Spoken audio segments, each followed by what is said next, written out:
I don't watch TV anymore. I don't own one. I don't go near them.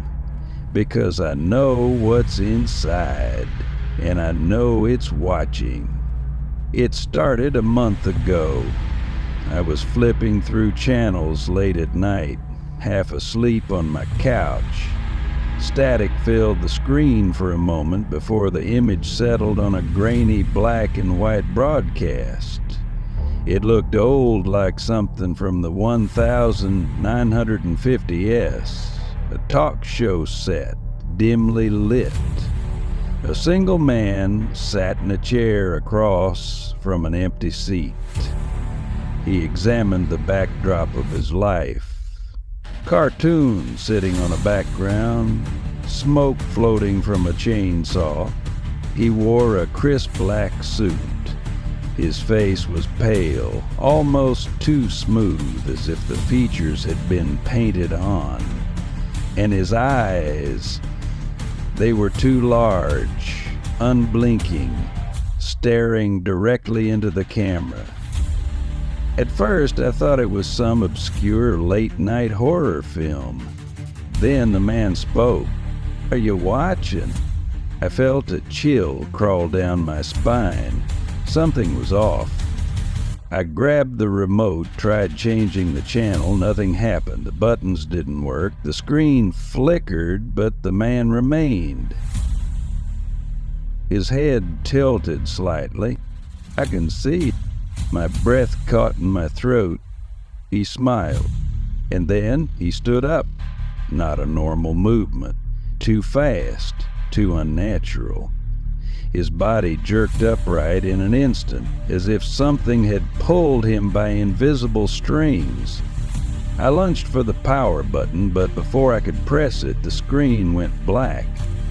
Not off, just black. And in the reflection of the darkened screen, I saw him, standing behind me. I turned, heart pounding. Nothing, but I swear I felt something. A breath, a shift in the air. I didn't sleep that night. The next morning I convinced myself it was a dream. Maybe I had dozed off. Maybe it was some weird late-night broadcast. But I knew deep down that wasn't true. That evening I turned on the TV again, cautiously flipping through channels. Normal shows, normal commercials, nothing strange. Until the static returned. The same black and white talk show set, the same empty chair. But this time the man wasn't sitting. He was standing closer, much closer. The camera angle had changed, too. It was zoomed in on his face. He wasn't smiling anymore. His lips moved, forming words, but no sound came through. I reached for the remote, and then no sound came from the TV, but I heard his voice in my living room. "Let me in." Unplugged the TV, yanked the cord straight out of the wall. The screen stayed on, and his eyes turned to me. I don't remember running to my bedroom. I don't remember hiding under the covers like a child, but I remember the silence, the thick, suffocating silence as I listened. Waiting. That night, the whispers began. Soft at first, static-like, faint, but always there. Watching, listening. Let me in. I haven't turned on a TV since. But it doesn't matter, because last night, when I looked into my bathroom mirror, I saw him. Not in the glass. In the reflection of my phone screen. He's not in the TV anymore. Now, he's everywhere. I threw my phone across the room. I didn't even check if it was broken. I just ran. I left my apartment and checked into a hotel for the night.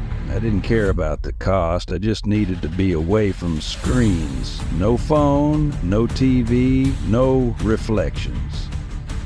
The hotel room was small but clean.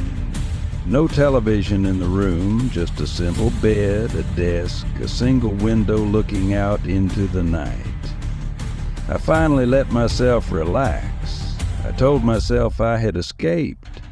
I lay in bed, staring at the ceiling, listening to the dull hum of the city outside. Then the radio turned on by itself. Static. The same whispering. Are you watching? My blood turned ice cold. I shot up in bed, staring at the small clock radio on the nightstand. The screen flickered, distorting like an old VHS tape. And then through the static, his voice, "You can't run from me." I grabbed my keys and ran. I don't remember driving. I don't remember getting back to my apartment. But somehow I ended up here again. The air in my room feels different now. Heavy.